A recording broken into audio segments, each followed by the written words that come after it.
Hot Springs Village Inside Out is a closer look at the greatness of Hot Springs Village, Arkansas, and the surrounding areas. People, places, experiences. Hot Springs Village is one of the most beautiful places on earth. Join me, Randy Cantrell, and my co-host, Dennis Simpson, as we engage in weekly conversations to explore Hot Springs Village Inside Out. Today's show is brought to you by Central Arkansas's favorite radio station, KVRE. Find them on the dial at 92.9 FM. Stream them live at kvre.com. RE/MAX of Hot Springs Village, the award-winning RE/MAX of Hot Springs Village, is the largest real estate office inside the village with over 30 full-time agents and support staff. Visit them to learn more about this beautiful place to solve your real estate needs. Call them today at 1-800-364-9007 or find them online at explorehsv.com. They are RE/MAX of Hot Springs Village at 1-800-364-9007 or online at explorehsv.com. So, Ken, why don't we have recycling in the village? Well, we do somewhat have recycling in the village. We had it over at the Woodlands facility, and it was so popular that we were holding recycling stuff on the ground and overflowing in the bins. And, we obviously felt like that was probably not a good thing to continue to perpetuate. So we made a slight change there to pull it back to our Menorca facility and regroup, so to speak, and hopefully come up with solutions that allow us to do even more recycling down the road. So what I heard was we were overwhelmed by our own success. Is that correct? That was pretty much how I would describe it. Yes. For another episode of Hot Springs Village Inside Out, I'm Dennis Simpson. He's Ken Unger. Randy Cantrell is alive and will join us soon. He's not like Clark Kent. He didn't just leave the building. He's simply recovering. He's doing much better. He still sounds like Kermit the Frog, but he'll be fine eventually. What? This is news to me. I didn't hear. He's under the weather. Officially today, about 12 days ago, he tested positive for the variant, and he's got COVID. Wow. And he said he'd been to Sam's and he had been to a storage building and to church, and that was it. Huh. And he caught it from our last blog experience here talking to and he had said that the doctor prescribed him some Plavixet or whatever, the stuff to help you get over it. And his answer was, this has been painfully incremental, that it's just a little bit better every day. So unfortunately he hadn't felt like being on with us, and I know he enjoys being with you and interviewing you, so I'm sorry, and he knows that that's what we're doing today, so I hate it, but it is. That can't spur him out of bed. I don't know what will. So I'll let him know. Well, Ken said that should have got you out of bed. But the points we're going to cover today, there apparently is a new website we need to talk about. We'll come back to that in a sec. There's some new things afoot at the Circle K, right, Mr. Ken? Oh yeah. If you watched or were at the POA board meeting last week, I presented a series of proposals that I'm kind of floating out there to help improve our community in a couple different areas. One of them having to do with regular household trash, two having to do with recycling, and then as we lamented about in the beginning of the broadcast, and then third is leaf disposal, which two of the three things changed at the beginning of the year for the community. And while there were some beneficial things that came out of those changes, the automated trucks, not having guys on the back of trucks, they introduced new problems that, our residents are dealing with, where they used to put stuff out next to the trash can, and the guys in the back of the truck would take that stuff and throw it in the trash truck. And now we don't have that. We have just one, or if you want to pay for a second one, two trash cans. And, if it doesn't fit in there, you basically have no good way of getting rid of it unless you're going to go to the dump. Yeah. And so, I think what a lot of our listeners and viewers need to understand is in some ways, Hot Springs Village was or is a little bit behind the times in some ways. And with the guys on the back of the trash truck, I guarantee you, anybody listening outside of this area, you had guys on the back of the truck. What did your insurance carrier say? Were they not horrified that people were riding the back of the truck like we did 50 years ago? Yeah. And I'll tell you what, it was hard to keep people riding on the back of the truck. You think? Yeah, I mean, we had tons of turnover, and literally would have to have our street people, people working on pavement and culverts, filling some of those holes, as we couldn't keep people on the back of the truck. So, Goodness. It wasn't a really wise effort to continue. Basically, we needed an alternate solution that was implemented, and just have to deal with the consequences and come up with plans to deal with it, which is what I'm trying to do. So we were at Chuck E. Cheese about a year ago, and there's two twin little babies of granddaughters of ours running around that are just absolutely adorable. They're 4 or 5. They're really, really young, and there's thousands of kids screaming. And there's a sign up at Chuck E. Cheese that says "Now hiring." Okay, and Diane says, "What would you think about working at Chuck E. Cheese?" And I said, "They would have to pry my hands off the back of the garbage truck to make me come here." That's what would happen. But I would not relinquish my place on back of the garbage truck unless I had to, Anyway, all that said, those are tougher jobs, and that has changed. And just like you said, those guys, to be frank about it, those guys were wonderful. They would pick the stuff up that we had put beside the trash can. They would throw it in. It was the service that we didn't even understand or appreciate that we had. Now an automated system with less guys on the truck, or one guy on the truck, he can't get out and throw all that stuff in the back of the truck that you sat beside your can, right? That's right. So, I'm floating out there basically the ability for residents, for what we call a tipping fee. So basically what's happening now is, residents aren't able to get rid of this, what I'll call ancillary larger trash that they were able to. And we had a thing called a special pickup, where you could call in, and for $30, we would come out and, roughly a pickup truck bed worth of stuff you could put out at the street, and we would take it.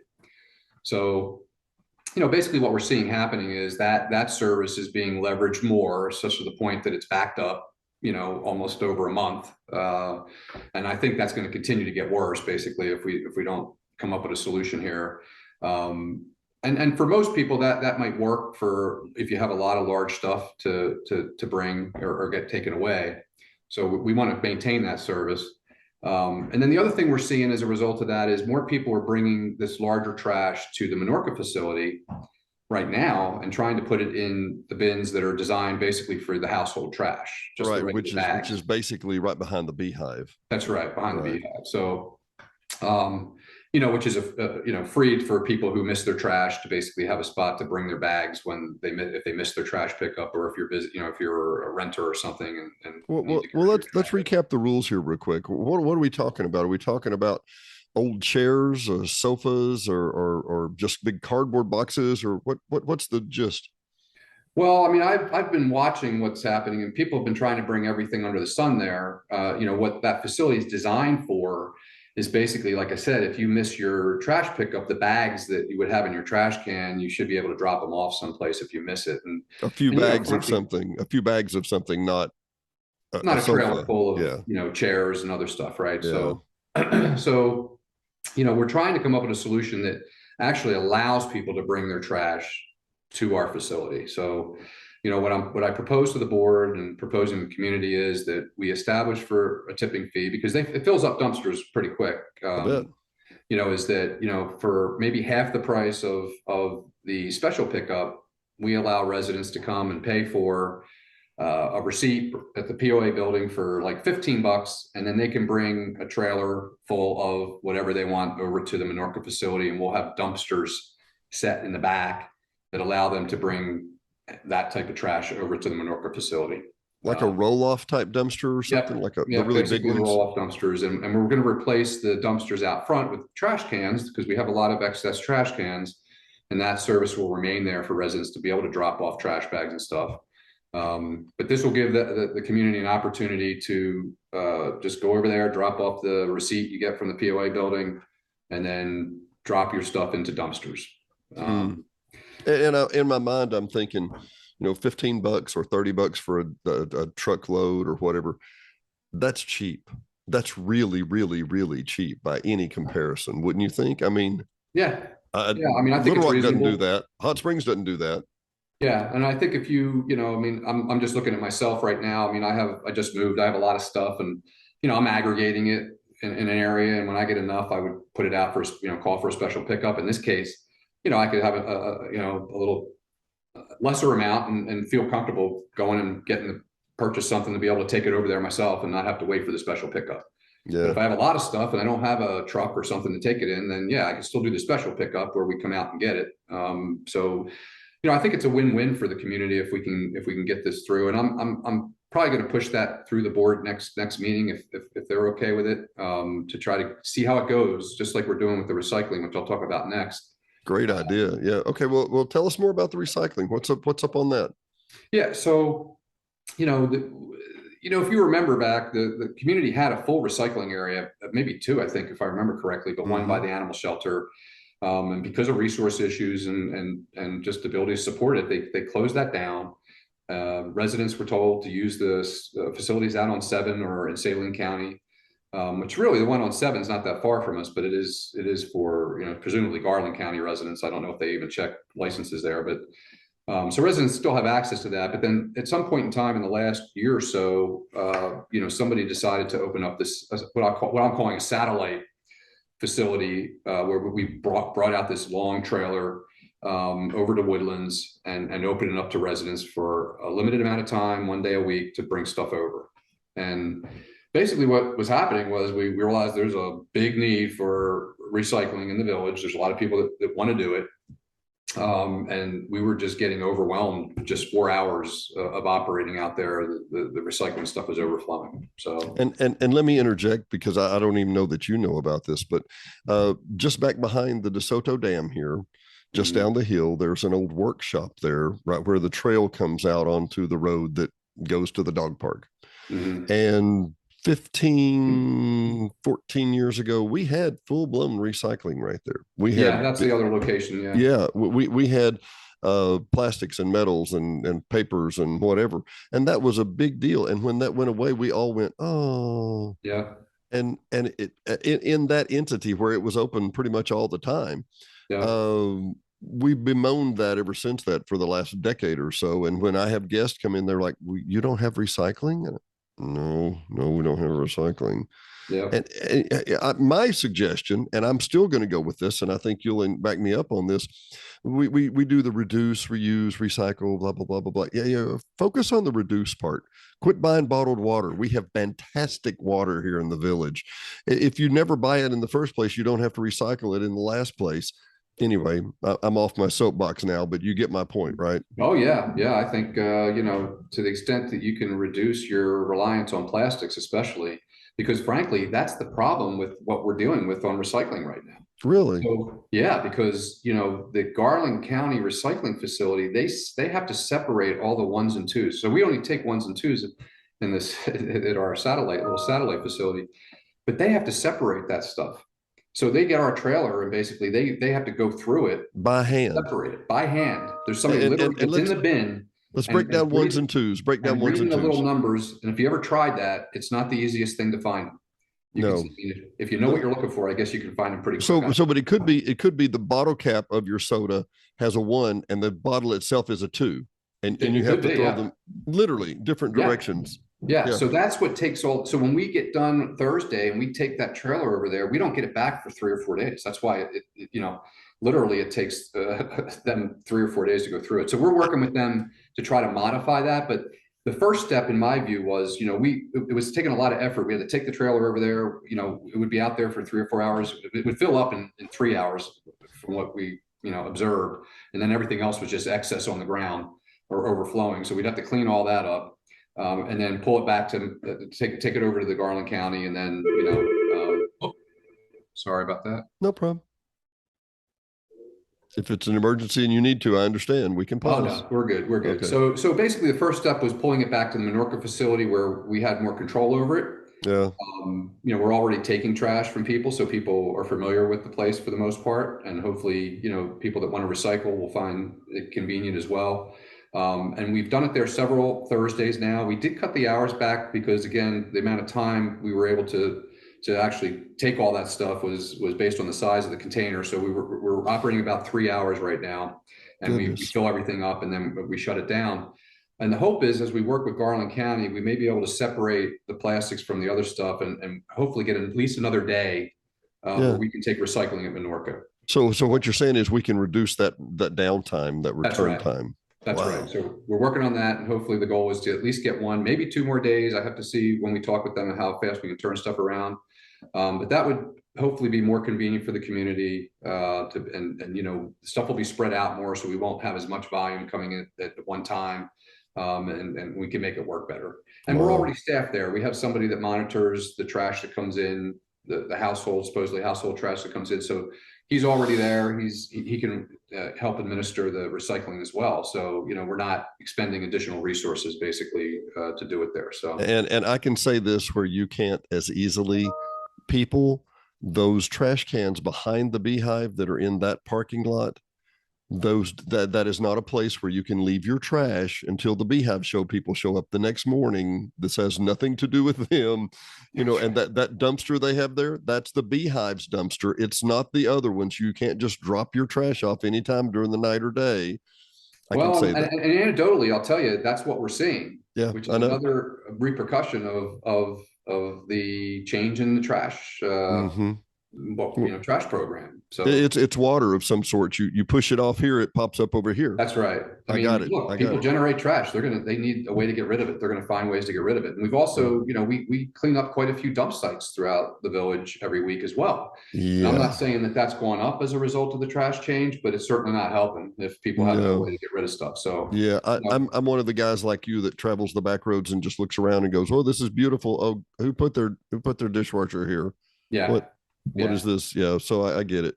So that's why we're opening the tipping fee up, and hopefully people can drop their old appliances and other stuff off there if we can't get to it to pick it up, or they have the ability to do that stuff. So that, I think that will go a long way in helping residents. And then with the recycling, if we're able to open it up for at least another day, that'll help moderate it a little more and give people confidence they can get over there and get their stuff taken care of without the overflowing. So. And you had noted that you had floated some trial balloons to see how people would react and whatever. If people wanted to say something to you about recycling, or what's the best way to contact your department and give feedback? They can contact me directly at kunger@hsvpoa.org. Okay, nobody's going to know this, but I'm going to share this. I have more than once emailed Ken Unger over the weekend, and Ken immediately replies to me within 30 or 40 minutes, to which I say, "Why are you working on the weekend?" To which I get an email back that says, "I'm always working for you." And he makes it feel like it's just for me, people. He makes it feel like that. It's just for me. It is, Dennis. That's the only reason I'm here. I live to serve. Yes. Well, look, I mean, when I took this job, I took it to, hopefully help all of us out. And, it's not a 8-hour, 40-hour week effort. Well, you're extremely gracious. Yeah, you're extremely gracious. And because I'm joking here, KUNGER@hsvpoa.org. And you would like to know people's insight or their comments about recycling, about what, and here's one I'm just going to throw at, because I didn't hear it come up, and I know it's been a discussion for years. Is there a discussion about composting? Is that even coming up maybe? The problem with compost, I've been looking at it. We can talk about that with the leaf. So you do have to be licensed though, don't you? Yeah. See, the deal with that is, it's not just something you can just throw into a pile and let it compost and hope that it, turns out okay. I mean, you have to get a license, you have to administer it, you have to have the resources to do it. And right now we're not equipped to do that. So, and there's some things I'm looking at that I don't want to talk about right now, sure. But that could involve that. But the first step is opening up a location for residents to get rid of their leaves and debris. So, and that's kind of where I was going there. Is I know that you have a sewer treatment plant back behind me that makes a lot of waste, shall we say, that goes in a truck, that goes into a landfill, and then we have billions of leaves every year. And I'm thinking, if those two met up, wouldn't that be a good day? It could certainly be a good day if that could work. We have a lot of needs for fertilizer in the village for golf courses. We have a lot of use for compost, I believe, in the village. Topsoil. Landscapers would certainly be interested in it. It's definitely something I'm looking at. it's just a lot more complex, and it's not an immediate answer to problems that we have. So, and I appreciate your comment there, is that, you don't just throw it in a pile, stir it up every couple of days and go, okay, we're good. No, to do it on a commercial scale, you have to have a license. And the guys in Little Rock and Hot Springs, they have a license to do this. They have a guy that's trained to go, okay, this is not leaching into the water, and this is not going to affect the stream water, and this is not going to poison, blah, blah, blah, blah, blah, right? yep. And if you're going to implement sludge into that, which is definitely one aspect that would benefit us to do. There's chemical additives like lime applications that have to occur to get that material to a state that you can use it in things for fertilizer or other sources. So again, it's something it's on my radar, but it involves a much bigger dedicated effort and commitment to start. Well, I didn't want to open that can of worms, but anyway, I knew I've heard people ask me that before, and it is a logical question. I just wanted. Oh no, it is. The Look, answer. I mean, yeah. I mean, in my first 90 days here, I've already looked at it. I'm already looking at it. I just, when I look at things that we can, and this is generally how I approach anything. When I'm looking at things to solve, I want the easiest things first. Yeah. Because we want to solve them and get them out of the way, and hopefully fix some problems. That frees up more time to take care of the bigger, more complicated issues. So Occam's razor. Exactly. Yeah. Exactly. So the leaf situation, I'll talk to you what we're doing there. So today, right, you have to come buy tags. And when they changed it to paper bags, I got, apparently that's not going over too well with a lot of people. Well, because they get wet or what? Yeah, because they don't fit as many leaves as the plastic bags or biodegradable bags used to.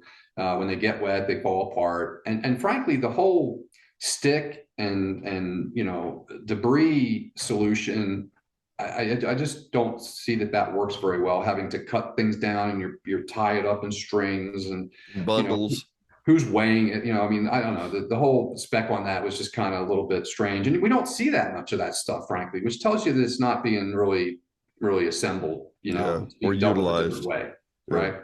So, my theory there is that we kind of follow the same as the trash theory, is that, and this will happen maybe later, as we get toward the fall season here, looking for the solution, but, where we set a flat fee for X number of bags, and potentially allow residents to use their extra trash cans that they have when we changed over to the new trash proposal. So a lot of people probably still have trash cans. I have a spare couple of those laying around. Yeah, I know I do. So, and depending on the size of those, we have to be careful. You got to be able to lift it, right? You can't just fill it full of 100 pounds worth of stuff, but potentially allow residents to have X number of bags. They don't have to get a tag. They don't have to just, we set a limit, and for a flat fee, we come out and we take the stuff and we take it back to the pit over at Turlingwood. But then as an add-on, if you are in a situation where you don't have huge volumes, let's say you only generate a couple bags, half a dozen bags, and you have a little trash can, we would maintain the tag solution for that, where you could come get the tags, but you could bring it and drop it off certain days of the week over at the pit facility. So that you don't have to call for a special pickup. You can just go and take it. We'll have somebody there that we already have someone stationed there, that actually Todd, who's superintendent over lakes and common property. So we could open it up for a certain amount of time each week for people to bring their tag bags and, a tag trash can and dump the stuff there. And then we would do what we do now, which is periodically, once or twice a year, we would have a controlled burn, which is permitted. And then hopefully, we could theoretically, and I'm still working on this, if we use biodegradable bags, we potentially could still burn them. I wanted to come back to that. I know the people that, we want to cuss, well, we want to be green. We want to be real green. Okay, we're going to use paper bags. Oh, no, not those. Yeah. Remember that discussion about green? Remember we talked about that? Remember? Yeah. So the problem there was, it was just a labor intensive issue, apparently, to continue to take plastic bags, because what our people were doing were having to take the stuff and then cut open the bags and dump the leaves out and then throw the bags out. What part of that doesn't sound efficient?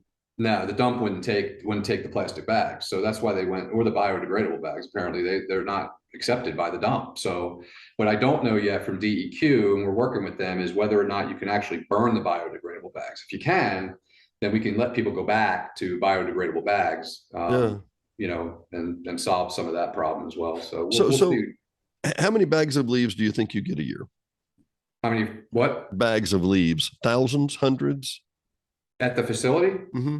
Yeah, I'm sure we could take, I mean, we bring a lot of debris back there today, what we do throughout the village, a lot. So, and let me explain, if I'm not mistaken, is this the pit that you're referring to back behind Phoenix? Yes, I believe so. It's off Terlingua, right off of DeSoto. Yeah. Well, it's kind of between the Woodlands and the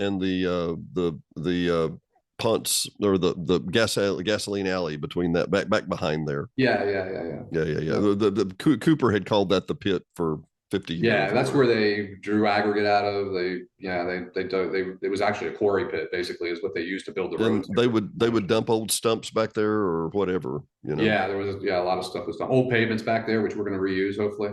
Really? Oh yeah. I haven't even gotten to that. You want to talk about recycling, but we have a little gold mine back there we're going to do trials on later this year, where we're going to try to either take millings and actually apply them in areas like maybe over at Grove Park, where it's gravel. Yeah. Just lay it and roll it, and you know, and I've seen examples where it looks great. And so we're going to use all that up, and then we're actually getting a trial on a machine coming in next month that actually takes old asphalt in chunks and chews it up, reheats it, you add a little oil to it, and you can reuse it. And if unbelievable. If that works, and I wish people over there. I hope people understand, if you put all this together, I mean, just add it up in a global view. Mm-hmm. You know, we have high oil prices, we have high gasoline prices. Guess what? Guess what asphalt's made of? Yep. Yeah. It's and so the price of we can use. I was just going to say, the price of paving just went up, 40% or whatever, right? Yep. Oh yeah. Yep. That's one of the reasons we're not doing a tremendous amount of paving this year. We're that tied to utility work that we need to get done on culverts and stuff, which is another topic that we've gotten some good news lately on. I don't know if you saw that in the board, but we got approved to do 21 culverts in size from 40 to 66 inches, rehabilitation of them for about $400,000. Really? Well, and let's back up to the 10 Mile High view for those that, you know, listening or whatever. The infrastructure from the village was built about 50 years ago, or was began to be built about 50 years ago. And some of those items that we had initially would be like a galvanized metal culvert. And when those rust out on the bottom and they start to collapse, well, you're driving along and there's a dip in the road and you think, well, this is an inconvenience. No, it's an inconvenience right up until there's a big rain and there's a huge pile of sediment on that side of the road. It makes a little pond because the water can't get under. Then we have to dig up our pretty new roads, put in a new culvert at thousands of dollars or tens of thousands of dollars. Oh, yeah. So we're trying to sleeve these or fix and repair them before they become a major issue. So the board finally approving the $400,000 to do that, which as when we talked to Kelly Hale, he kept saying, you know, they call me Dr. No, because no, we're not going to do that fun thing now. We're going to pay for these essential things we told the villagers and the POA members we were going to fix first. And the culverts are one of them. Am I mistaken, Ken? No, you're right. You're right on. And so, you know, this whole effort started with a couple small lakes off of the Granada golf course and pipes that were going underneath Madaris and Lago Drive. And the process we're using is called Storm Seal. It's a cementitious concrete spray. Say that again. Storm what? It's called Storm Seal. It's a patented product, strangely enough, right out of over here in Arkansas, in Pine Bluff. It's a company out of Pine Bluff that patented it. They basically take a sprayer and they spray layers of concrete on the insides of the pipe. And it basically becomes a concrete pipe by the time it's done. So they're using the corrugated metal as a form to basically build a concrete pipe. Inside of the pipe that exists there. That's right. This was basically done in the village. Believe it or not, this had been done in the village a couple times back in 2016, and we went and inspected them, and they looked like brand new. And for some reason, it was decided to stop doing it. And when we found out about it, we were like, well, let's try it on Madaris. And we got great prices on 7 culverts there and risers. And then we put out these. So we're going to roughly get about half of the large culverts that were slated to needed to be replaced rehabilitated with this process for a fraction of what it would have cost to replace these. Okay. I mean, So look at if you remember the DeSoto by the pickleball courts. Oh, yeah. What had to happen there? Then we had to stop the road. We had to rearrange traffic for 4 days or whatever. That's right. And we dug out what was that, a 48-inch, 60-inch culvert? Yeah. And that cost, I think about, if I'm not mistaken, about $180,000 to $200,000 to do. By the time they were done with all the paving and everything that had to be done, that was one culvert that had to be replaced. But let me for our listeners, let me remind you, if you know where West and East Ballina is and Alicante, that entire mountain hillside, that entire watershed came down to that one big tube, and one of those two big tubes right there by the pickleball courts, and it could have a tremendous amount of water, but it failed. So, you can't let a main culvert on a main road fail like that. You have so we had to dig it out and put a completely new one in, right? Yep, that's what they did. Yeah. When you say large culverts, like the one out at Granada and Largo and all those,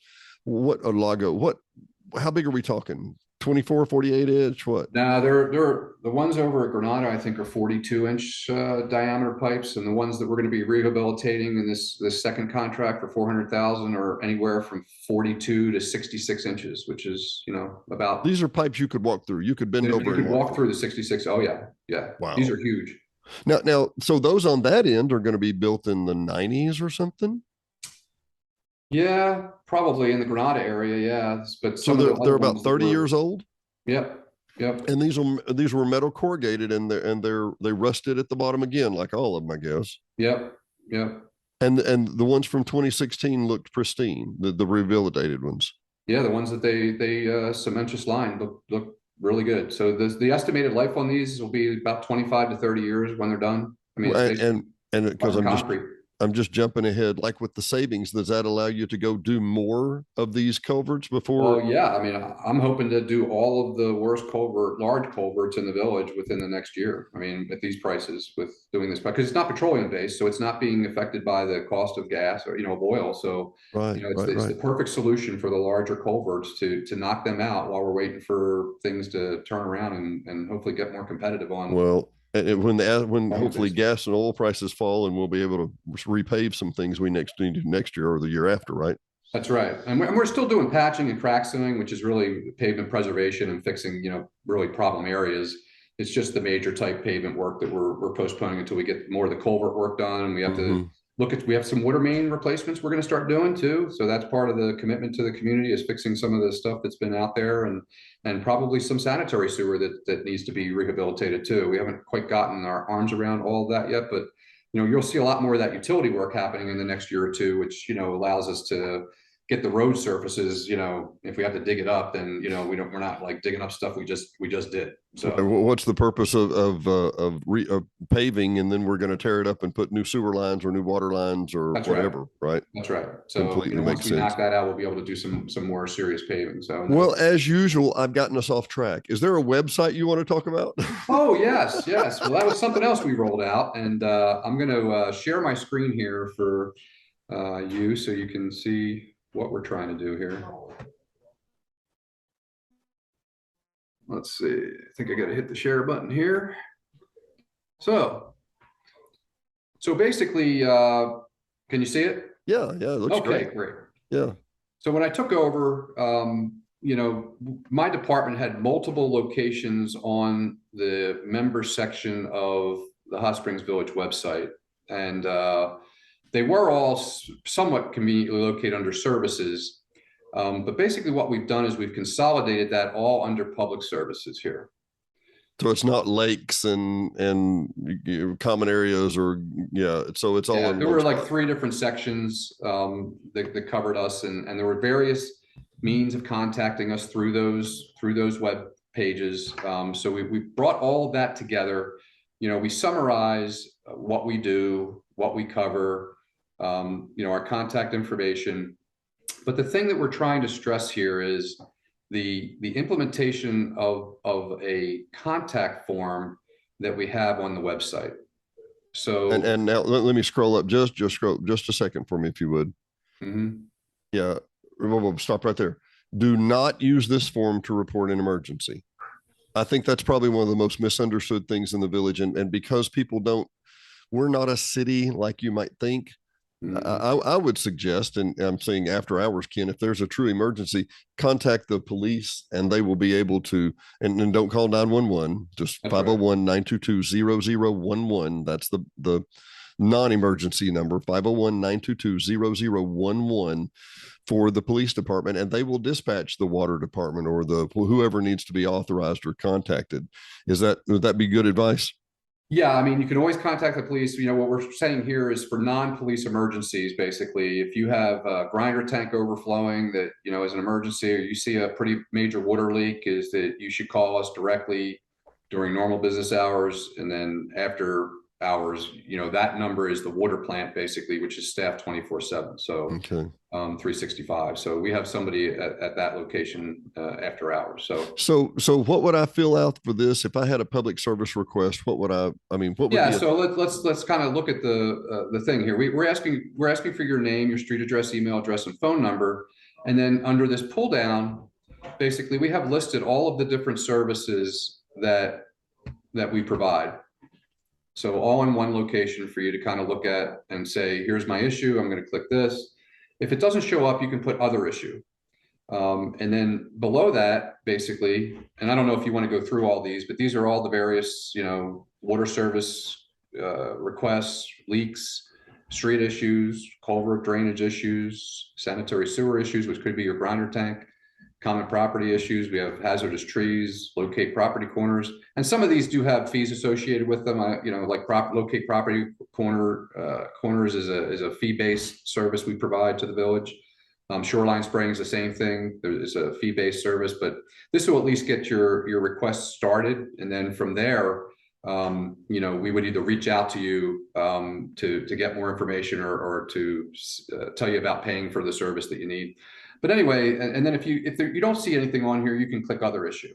Mm-hmm. And then below that, you can actually put, comments related to what your issue is. So here's the thing that wasn't really happening before, that this is different, is that when you hit submit to this, two things are going to happen. First, this form is going to go to the superintendent that's over the responsibility of the area that you clicked. It's also going to go to me. It's going to go to my administrators. The second thing that's going to happen from this when you hit submit is, and this is one thing we didn't really broadcast because we're having some issues, but basically by giving us your email address, we are going to send back to you basically everything that you submitted in a form email, so that you have a record that you actually contacted us, the day, the time, and exactly what you submitted to us. Kind of a verification of sorts. Exactly. So that, if you don't get a response or you don't see your problem being resolved, you can reach out to us and say, on this date, I sent you this email. Here it is. I went to your site, submitted this form. Here's the email that shows I submitted it. What's going on? And then we can actually search our database for that email and see what information we have tied to that request. And that's something based on everything I've seen to date that we as residents were not getting from the POA, that I think will hopefully make a difference in like I said, our residents' confidence that things are being addressed or being looked at, and hopefully they'll get a response one way or the other about what they're looking to have done. So you're saying there really wasn't a follow-up or a feedback mechanism that said, not only have we got this, but we're addressing it, and here's how we're. Let me ask this: does relatively, and I know what I'm asking here, but when I fill this email, does this make a service ticket, or does it trigger it does not make a service ticket. We have another system, and we were trying to roll something out that actually was a work order form system, but it got way too complicated to try to implement that. So we have an internal system that we're going to capture this information in, that allows us to track the information, to quantify volumes and allow me to get data off of the type of requests we're getting.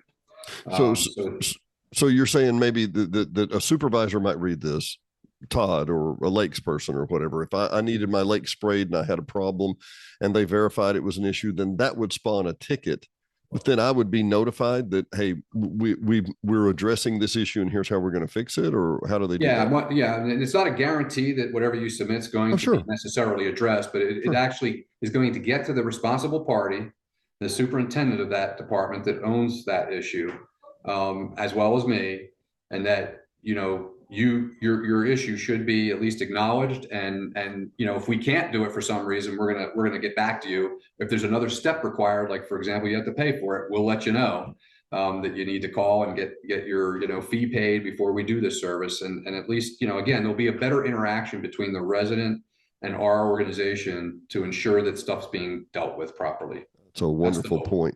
Look, I'm gonna, if I'm, as I do, I'm gonna muddy the waters just for a moment, okay? Sure. Yesterday, I went out and visited a couple that lived on a golf course. Really nice people. I owned the lot right beside them. The top of the tree had broken out and was hanging down, and they were like, you know, we're concerned this would fall on our home. And I'm like, whoa, okay, absolutely. We need to get this tree cut down. We need to get these branches cut down. I need to get this out of your way. I completely understand and agree. And the lady went on to say, well, you know, there's a drainage ditch, and it was a 10, 12-inch culvert underneath their driveway, underneath probably 3 feet of gravel, packed gravel, that had their concrete driveway on top of it that went from the street to their home. And there's this culvert underneath there. And she said, well, we contacted the streets department. Why? Well, because this culvert is failing. Yeah, but that's your culvert. It's on your house, under your driveway, at your house, and the reason I'm trying to bring this out is, how do we need to delineate that so people understand? I mean, correct me if I'm wrong, but that's not a streets department issue. That's you're a property owner issue, right? Correct. Yeah, that's one of those areas I think residents don't fully understand. Yeah. That if you're paying, you paid to install it, it's for you because of your driveway, because there's a lot of residents that have driveways that don't have culverts. They don't put culverts in. So if you put it, if your property, whoever built that house decided they wanted to put a culvert in, then they're responsible for it, frankly. Well, and I think what I'm wanting to emphasize here is that, you know, from the street back to the POA and to the gates, that's the POA's responsibility. From the street to your house, not so much, if I'm not mistaken, right? Correct. Yep. Okay. Well, anyway, I'm trying to clarify those type things because I suspect the type service form here laid out. One of the reasons why you can't just tie it directly to a service ticket is because you're going to get a service ticket for a private property called that the POA doesn't own and can't manage, and it's not their responsibility. And yeah, you get my drift. Oh yeah, and you know, I mean, I was prepared to deal with that, you know, from a ticket standpoint. If we could have made that work, I mean, we would have just notified the property owner it wasn't our responsibility and closed the ticket, you know, and that would have been fine. But it just, you know, this to me, and like I said, I like to keep things simple and take care of the simple things quickly and upfront first. This gave us the ability to have better interaction and more accountability on our side by making sure it went to the right parties, and that hopefully the residents get the response. And I would just suggest, if you do submit a ticket and you don't get a response, look in your spam folder or your junk email folder. Make sure that you didn't get it, because sometimes they may come back and be deposited there by your email provider. You know. Well, and let's recap here real quick, Ken. So it would be explorethevillage.com, and then go from the members section to public service, right? Yep, go to the services tab up top and then click on public services, and then you'll find our consolidated site. And just to scroll down to show you, we talk a little bit more about, you know, the streets, what we are responsible for. And that may be, you know, a good piece of advice there. We put in there what we don't cover, which is culverts under driveways. And maybe I'll take that under advisement. You know, after you get 50 of them, then you can do that. But for now, it's just one guy talking about one person, right? So yeah, well, no, I mean, and I've gotten requests for that already, believe it or not. I mean, you know, it is an issue that residents aren't clear on, that, you know, probably needs to be cleared up. Well, and when somebody says it's a culvert, you're like, well, I got a culvert. Yeah, that's right. You need to work on mine. Go back up just a little. I'm sorry, we skipped over some things there. So that's okay. I'm just scrolling through so you can see that basically all these things were on this website at different tabs, you know, different locations, and basically it's all consolidated in one for everything that we're responsible for. And I saw, scroll down just a touch if you would. I saw that like the Hot Springs Recycle Center and the Garland County Center, Yep. basically, I think the Garland County one, the e-waste one is at the corner of Fox Pass and Highway 7. Yep. And anyway, a lot of great places, a lot of great opportunities. It's just a little more bother than it has been in the past, right? Correct. Yeah. And we try to encourage people that, because we're limited, it's really no matter what we do, we're a satellite recycling. We're not, we're never going full blown because we just don't have the resources to support it at this point. So, residents need to be aware of these other recycling locations for, any type of out of cycle that they need to get rid of that doesn't fit into our schedule. And once again, I don't want to chase the wrong duck here, but come down just a little more if you would. Items not allowed for pickup. Let's just cut to the chase here. Chemicals, motor oil. Well, if I put that motor oil in another box and they don't see it, yes, it's still going to end up in the landfill and it's still going to pollute the water, right, Ken? That's true. Yes. So we need to take this to the e-waste facility. We need to take it to the Garland County collection facility. I mean, we're talking, I was going to say paint or whatever. Forgive me if I'm wrong, but I thought somebody had told me if you had paint and you basically filled the bucket with sand and gravel or whatever to stabilize it, that you could. The paint, my understanding is that the paint's dried, it's dried out and it's filled with, like you said, sand or gravel, that, yeah, we can take that. We just can't take wet paint, basically. Yeah. But I know people are thinking, well, we'll just get around the rules here. And I do understand that. I also understand this goes right back into our environment, people. This is not somebody else's backyard and somebody else's lake. It comes back down to ours, right? That's right. Wow, yep. Ken. Absolutely fascinating. This is a wonderful idea. Tell us what's in the future. Let's go ahead and drop that share if you're done there, and tell us what the future of public service is. Where are we going from there? Well, there's no limit to where we can go. To infinity and beyond. That's right. I would say there's other things that we're looking at. One thing I'd like to stress a little bit about, I've been talking to different people is, and I think I may have mentioned this in the last podcast we did, but, we used to be a community of volunteerism. And, I've been talking to various people throughout the community about how we revitalize that, how we reinvigorate our community, to get the volunteers back to feeling good about our community, get people to feel good about it, get them out to volunteer. And so you're going to see some things coming out from mainly Kelly, because he's our leader, but also through some of our organizations such as myself on opportunities that we have as a community to really make a difference, whether it's only one day a year or one day a quarter, and I'll give you an example of one that I'm really, this is another byproduct of the change in the sanitation proposal, but we have a lot of residents in our community that even, and we're trying to get away from the 2 trash can thing, just so you know, but the trash cans are harder maneuver if you're, at a certain age, and some of the steep driveways we have, it's not an easy task. And it sounds like you're watching me over Monday morning is what it sounds like. It sounds like you're. I was actually referring to myself. But, well, no. Your driveway is not as steep as mine, Ken. You know what I'm talking about, right? But anyhow, so, where is our neighbor helping neighbor, mentality, where is when we, if you have an elderly neighbor or, somebody that's infirm, that can't get their trash, can't afford for our in-house pickup, because we do have out-house pickup, but it does cost, that we get our neighbors involved in helping our neighbors in some of these things that have been created, good or bad, by the decisions that have been made of how we're doing things.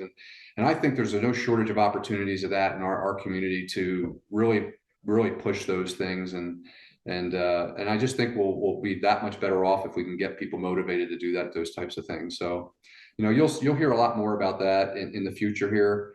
The other thing that my focus is really going to be on is, I have a pretty good disaster recovery, business continuity background. For the purposes of the village, I think, we have. I don't say we don't have one, because we do. We do have, we have great police force and a great fire force that comes out to everything that happens out here. But as a coordinated effort for the community, I'm going to be focused some of my efforts on disaster recovery, looking forward, and how we deal with that. We still have a lot of infrastructure stuff that we're still pursuing this year, upgrades to water plants, to our sewer plants, to try to make them more efficient, and help replace some aging infrastructure that's there. So you'll see the board will be seeing more spending proposals coming before them on those things in the months ahead.